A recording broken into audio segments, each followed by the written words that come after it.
Tuir Secretário de Estado Arte e Cultura Teofilo Caldas, jornalista Sira e Salão Zong Salanya University Becora Terus Sanekata, oitavo governo lihusi Secretário de Estado Arte e Cultura, for apoio ba comunidade Sira halo omalulik, baseia ba proposta na be comunidade Sira hatama e hatinan rihun rua sanul resensia, totinan rihun rua ronul resingidan. Programa Secretário de Estado Arte e Cultura. Secretário de Estado Arte e Cultura cumprimenta o programa oitavo governo constitucional. Itania programa plurianual ida maka preservação do patrimônio cultural lidio ita preserva itani maluli levantamento da maluli pesquisa da maluli e for apoio comunidade sirhalo maluli kan construção reabilitação e inauguração maluli né programa plurianual né governo de tung governo de sa né programa lá na né itu bolo programa plurianual agora em 2020 como tinha lá do regime do décimo, então em outubro nós temos um orçamento definitivo, orçamento geral do Estado de 2020,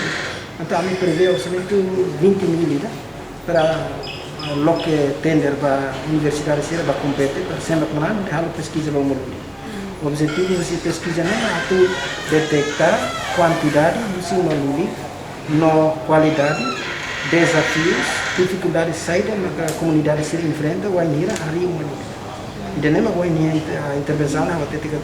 a prevenção itu ali também tempo mas o programa se continua em rotina não agora se minha pesquisa né será cobre de município né município Los Palmas Balcão Viqueque Hermera ou Lixá município né portanto saída mas será reta não será completa né e também kata metade não será e hoje se halo de sumari sudah produz livro também sudah completo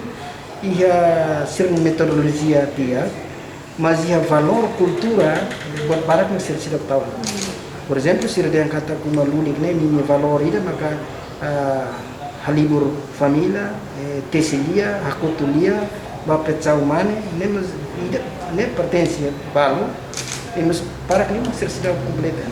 Yadihan, quando pesquisa tem que produzir livro ida atau halo resolução no conservação do patrimônio cultural, mas bem atau apoio fali bahalo umalulik ne proposta husi comunidade. Belandina Mauno, Joanina Belo, STL News.